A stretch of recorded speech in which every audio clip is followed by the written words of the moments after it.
for 130 consecutive wars, the Zorvax Imperium had never known defeat. They had conquered civilizations, older than stars, shattered planetary alliances in a matter of days, and erased entire fleets so completely that historians debated whether those empires had ever truly existed. Across the galaxy, the number itself had become a warning: 130. No species dared challenge them. Military academies studied their campaigns with fearful admiration. Politicians surrendered before battles even began. Entire star systems changed their laws simply to avoid provoking the Imperium. Victory had transformed into arrogance, arrogance had become doctrine, and doctrine had convinced Emperor Kael Vor that nothing in the universe could possibly threaten the Zorvax Empire. Inside the Imperial throne chamber aboard the world-sized flagship, hundreds of commanders stood in absolute silence as holographic maps displayed the expanding borders of the Imperium. Every sector glowing in crimson represented another conquered civilization, another victory, another empire that had knelt. The emperor slowly rose from his throne, his towering armored figure overlooked the chamber. Report. Grand Marshal Xerok stepped forward. Our scouts have completed exploration of the Sol sector. Native civilization? Humanity. Several officers exchanged amused glances. Their military strength? Xerok paused. Minimal. A few commanders laughed. Population, approximately 30 billion across several colonies. Weapons, advanced. The emperor smiled. But, they have never invaded another civilization. The smile widened. Peaceful, mostly. General Varn laughed loudly. Then they are already defeated. The chamber erupted with agreement. Far beyond imperial space, Earth rotated peacefully beneath a blanket of clouds. Cities glittered beneath the night. Cargo ships crossed orbital lanes with perfect precision. Space stations quietly managed trade routes, stretching hundreds of light years. Nothing about humanity appeared threatening. No massive invasion fleets, no endless armadas, no intimidating military parades. To outside observers, Earth looked ordinary, exactly the way humanity preferred it. Inside the United Earth Defense Council, an emergency meeting had already begun. Admiral Sarah Kane quietly watched the holographic intelligence report. She was 52 years old, short silver hair, calm gray eyes. Every officer in the room respected her, not because she spoke loudly, because she never needed to. Director Elias Morgan activated another image, a Zorvax scout vessel. They've been watching us for 6 months. Sarah nodded. Expected, they've completed fleet assessments, and they think we're weak. Several officers smiled. General Marcus Hill chuckled. So did the Orions, so did the Kravik, so did everyone. Sarah folded her arms. Overconfidence is predictable. Director Morgan zoomed toward Imperial territory. They're mobilizing, no surprise. Estimated arrival? 3 weeks. The room became quiet. Nobody panicked. Nobody suggested surrender. Instead, Sarah asked one question. Has Project Aegis reached full readiness? An engineer answered immediately. Yes, Admiral, excellent. Unknown to the galaxy, humanity had learned one lesson after entering interstellar civilization. Strength displayed openly invited endless challenges. Strength hidden prevented wars. For nearly 2 centuries, Earth intentionally appeared average. Civilian ships outnumbered warships. Military exercises remained classified. Advanced technologies stayed buried beneath mountains, oceans, and moons. Entire shipyards existed inside hollowed asteroids invisible to foreign sensors. The greatest secret, Project Aegis. A defense program so classified only 14 people knew everything about it. Back aboard the Dominion Eternal, the Emperor studied Earth carefully. Blue oceans, green continents, one moon, tiny orbital stations. He almost felt disappointed. This species survived only because nobody worthy noticed them. General Varn nodded. Shall we prepare the invasion fleet? The Emperor shook his head. No. Confusion spread. No fleet? The Emperor smiled proudly. 130 victories. He looked around the chamber. Must we really waste an armada? Silence followed. Then Grand Marshal Xerok understood. You wish to send a single warship. Laughter echoed across the throne room. One ship, against an entire civilization. The decision perfectly represented Zorvak's confidence. The selected vessel became the Invincible Spear. Nearly 4 kilometers long, built with neutron armor, equipped with quantum cannons capable of cracking moons, crewed by 8,000 veterans, commanded by Fleet Lord Draven Korr. The most decorated commander in Zorvax history. 39 victories, 0 defeats. As he boarded the vessel, reporters documented the ceremony. The Emperor personally addressed him. "Bring me Earth." Draven bowed. "It will be done." The journey required 12 days. Along the way, Fleet Lord Draven reviewed humanity's history, peace treaties, trade agreements, scientific expeditions, disaster relief missions, no aggressive campaigns, no conquests, no evidence suggesting military ambition. He laughed. "They call these predators." His first officer nodded confidently. "Our victory is guaranteed." Meanwhile, Earth completed evacuation drills. Orbital defenses quietly activated, civilian traffic rerouted beneath the guise of maintenance exercises, factories changed production schedules overnight.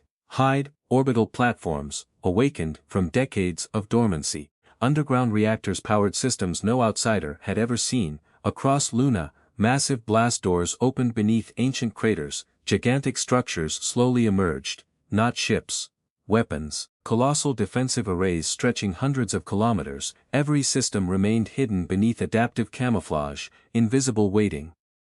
Fleet Lord Draven finally reached the Sol system. His bridge crew admired Earth's beauty. So much life, so little wisdom. Draven activated communications. "This is Fleet Lord Draven Korr of the Zorvax Imperium. You will surrender immediately. You have 1 hour. We require only your government. Resistance is unnecessary." The message reached Earth exactly 23 seconds later. A response arrived. A woman appeared on the main screen, dark uniform. Silver hair, calm expression, Admiral Sarah Kane. "Fleet Lord." Draven smiled. "You understand your position." Sarah nodded. "Perfectly, then surrender." She looked directly into his eyes. "No." The bridge became silent. "No, you have entered sovereign human space. You are ordered to leave." Draven laughed. "You misunderstand. I've defeated 39 civilizations," Sarah answered softly. "And none of them were Earth." Transmission ended. The Draven smiled. "Interesting."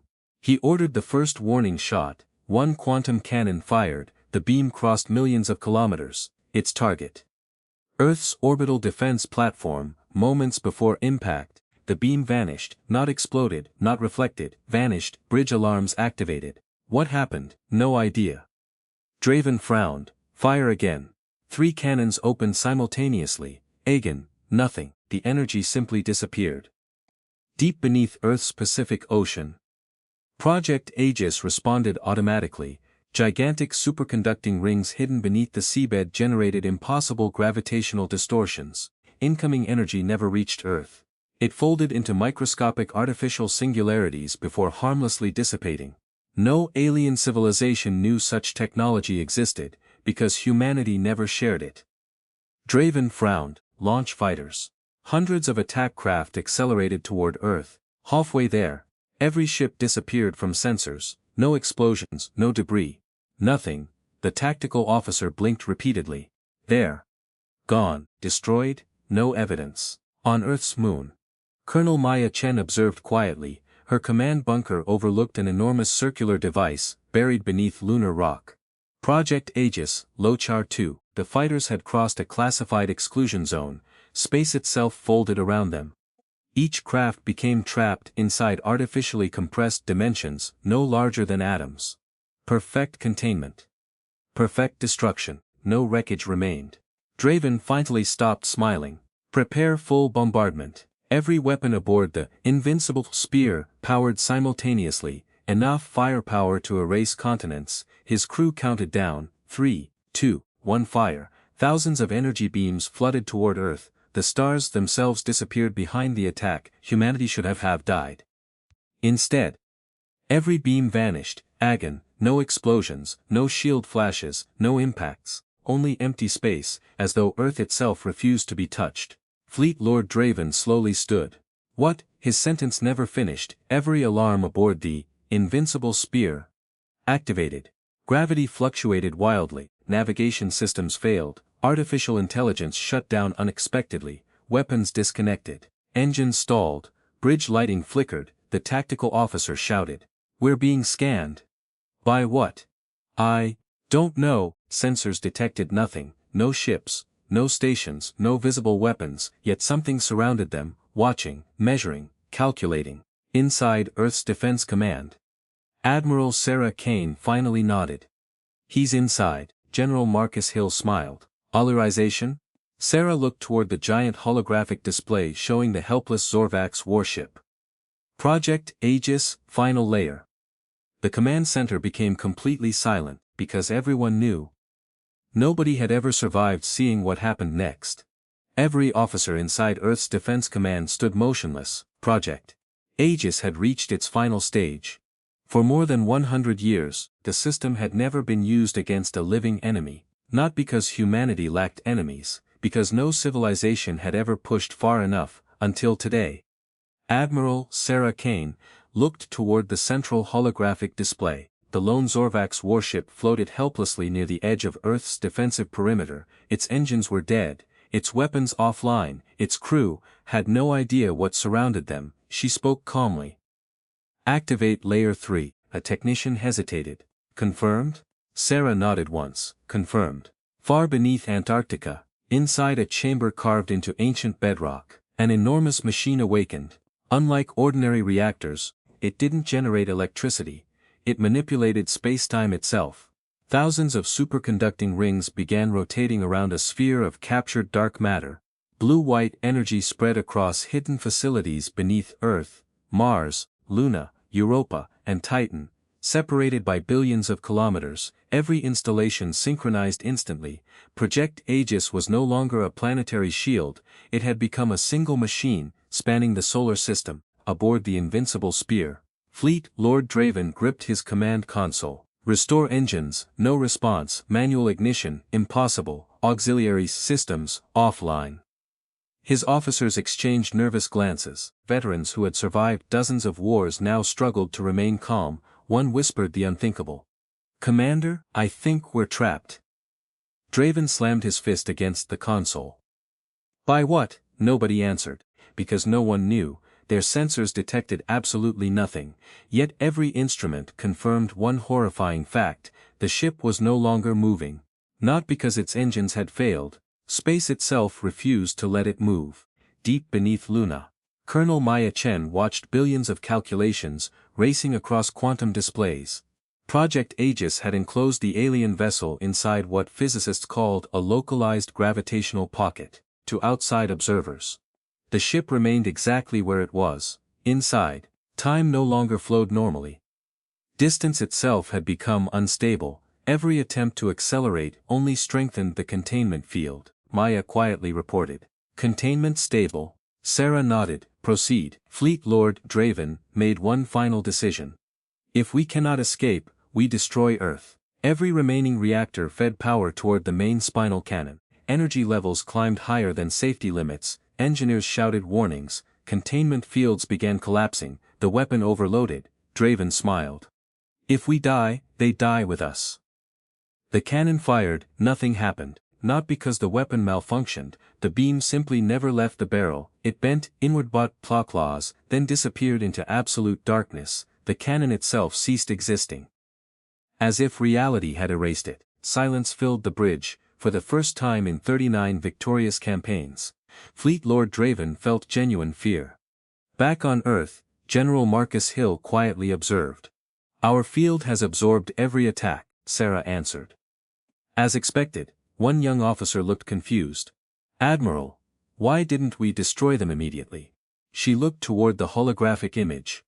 "Because arrogance learns slowly, we're giving them time to understand." Several thousand light years away, inside the Imperial Palace, Emperor Kael Vor received his first battlefield update. He smiled confidently. "Earth surrendered?" Grand Marshal Zarok remained silent. Report. "Our ship, yes? Has stopped responding." The Emperor frowned. "Communication failure." "No, destroyed, no evidence." "Then what?" Zarok hesitated. "We don't know." Across the galaxy, long-range observatories noticed something extraordinary. The Invincible Spear remained visible. But every sensor produced impossible readings. Mass cell?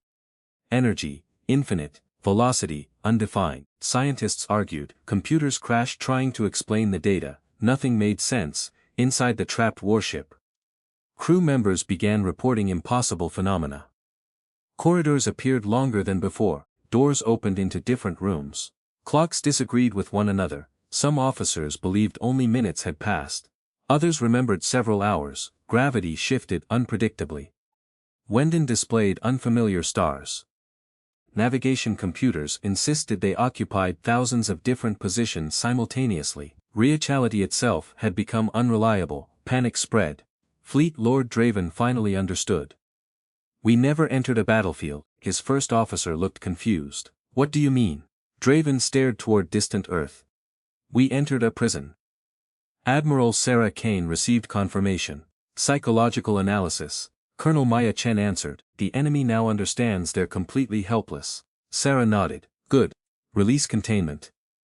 Several officers looked surprised. "Release them?" "Yes." General Hill smiled knowingly. "They'll run," Sarah quietly answered. "They'll carry the message." Without warning, every gravitational field vanished, the Invincible Spear regained power. Engines restarted, weapons reappeared online. Navigation stabilized, the crew erupted with relief. Draven immediately shouted, "Jump, but Commander." Now. The damaged warship fled the Sol system faster than it had entered, no pursuit followed, no human ships appeared. Only silence. 9 days later, the Invincible Spear reached Imperial space. Its arrival shocked everyone. The once pristine battleship looked untouched, no battle scars, no hull damage, no missing sections. Yet something was terribly wrong. Every weapon system had permanently failed, every quantum computer contained corrupted data. Thousands of sensor recordings showed only static. No evidence explained what had happened. It was as though the ship had fought reality itself, and lost. The Emperor personally questioned Fleet Lord Draven.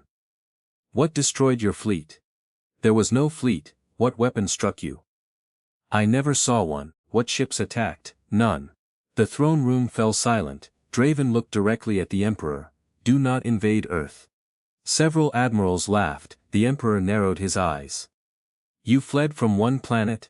Draven spoke slowly. "I did not flee humanity, I escaped." The laughter stopped. Determined to preserve imperial pride, the Emperor ordered every recording analyzed. Days became weeks, weeks became months. Nothing useful emerged. One frame showed Earth, the next, corrupt, static. Every external camera failed during the engagement. Internal recordings suffered identical damage. Even physical memory cores had somehow rewritten themselves. The battle officially had no evidence, only witnesses. And witness testimony was difficult to believe. The Imperial Science Directorate reached one terrifying conclusion. If Fleet Lord Draven's account is accurate. The Emperor leaned forward. "Continue. Humanity possesses technology several centuries beyond every known civilization. Estimate? Minimum." The scientist swallowed. "Perhaps 1,000 years." The chamber became silent. News spread despite imperial censorship. Rumors grew with every retelling. Some claimed Earth controlled black holes, others believed humans commanded time itself. A few insisted Earth was protected by ancient gods. No explanation sounded impossible anymore, because nobody could explain one undeniable fact: the Invincible Spear had attacked Earth, it returned, its crew survived, its weapons did not. Years passed, the Zorvax Imperium abandoned expansion, border conflicts quietly disappeared, military budgets shifted toward defense. Young officers no longer studied conquest. They studied diplomacy. Historians later identified one event responsible for ending the largest expansionist empire in galactic history: not a war, not an invasion. One failed mission. Meanwhile, life on Earth continued almost unchanged. Children attended school, cargo ships crossed orbital lanes, scientists explored distant galaxies. Most civilians never learned how close humanity had come to war.